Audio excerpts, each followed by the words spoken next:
Hi, welcome to week 2 of Kicking It Old School. I'm Margot. And I'm Richard, and this is March 213 at Wednesday Night Hop. This week, we built on the Charleston basics that we taught last week by moving on to 30 style side-by-side Charleston, things where it looks like this. We talked about having a nice clean pulse with our body and staying slightly bent. If we turn to the side, you can see that. Yeah. We want to avoid being upright. And we talked about doing a kind of a crush the can sort of motion with our feet on the pump, hitch, pump, hitch, pump, as opposed hitch, to pump, kicking. Step. Pump, Don't hitch, kick. pump. And we did some exercises where we did them on one foot, switching to the right, switching to the left. It's good practice.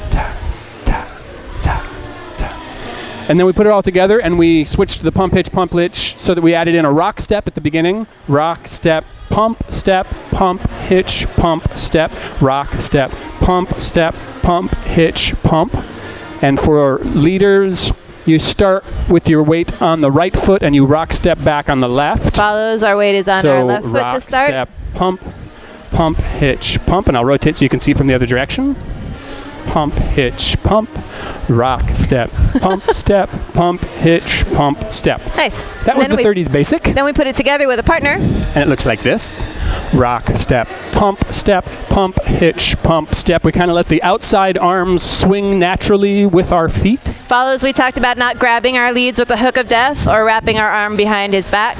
We just want it right on top. Leads, we talked about getting our hand kind of in the middle of the follower's back, nice and even across her back, with a good arm connection all the way across the flat of the back, and leaving some space between us to have our elbows hinge. After that, we went on and did some skip-ups, which are kind of this fun little move that you can add on for a little ornamentation on your basic. We talked about kicking on both feet. Inside, outside, alternating inside, legs. outside, and the importance of agreeing whose foot's going to be on top, and generally it's the leader's because the leader knows what's coming. The way that our leads activate this movement is by hinging at the elbow. So I take this arm and I move it in, out, in. Keep the elbow kind of stationary between us. I move toward my hand, away as from my hand. As opposed to flipping your follow at you. It's kind of an even motion. You put it all together, out and in, and out and in. In order to get into this move, we offered the hand in the basic beforehand, so we have this nice connection in the front, although it's mostly for window dressing. All of the lead, as we said before, comes from the right hand. We compress into the inside hand a little bit, but not very much. Most of the lead is from the hand that's on the follower's back. So we have our rock step in and out and in and out, in and out and in and out. And you can do this for as long as you want. Preferably not the whole song. Not for the whole song. We talked about one way to get out of the skip-ups with what we call the big kick, where we make a slightly larger motion. Most of these motions are nice and small and in front. To make it bigger, we tell the follow that we're going to be doing a big kick and freeze on a 7 or a nice hit in the music. So the feeling to get into that is to have a little bit more energy on the away and then the in, so that we bring the follow in with the right arm and have a nice big kick. Legs a little higher. I usually flex the foot. And we have a nice pose for the camera, make a nice smile if you want to. And then from there, we went straight back into a rock step and right back into our basics. You put it all together. So with counts. It looks like this. 1, 2, 3, 4, off with the hand, 6, 7, 8, out and 3, in. 4, 5, 6, and big 7, kick and 1, rock step. 3, 4, 5, 6, 7, 8. Okay, that was the skip up with the big kick.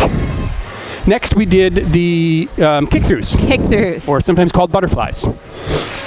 And they started in a very similar way, in offering the hand to the follower, making a little bit of space between the lead and the follow by moving the hand from the center of her back down to her hip. This is how I know things are changing. And then we would kick through on the inside leg, hitch. So it's inside to the outside, outside to the inside. So you have a pump, hitch, pump, hitch, pump, hand back to the hip. Pump, hitch, pump, step, pump, hitch, pump, back to the hip. Pump, hitch, pump, step, outside, inside, inside, outside, outside, inside, inside, outside.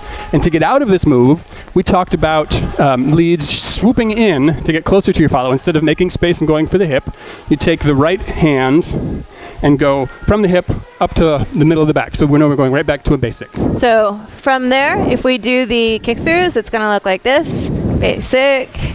Make some Space. room. Back. And To the space. front. And to we the want back. to end it, we just swoop and let go of the front hand. From the front, looks similar. Did a rock, step, pump off of the hand, make some room, hand to the hip, and inside hitch out, outside hitch in, inside hitch out, outside hitch in, and swoop. And that's the end, and we're back to our basic. That was it for week 3. Be sure to come back. Oh, sorry, week 2. So that was week 3. Can't count. Week Next 2. week is week 3. Next week is week 3. We'll be getting into some more exciting variations for 30 style Charleston. Be sure to come back, and we'll see you then.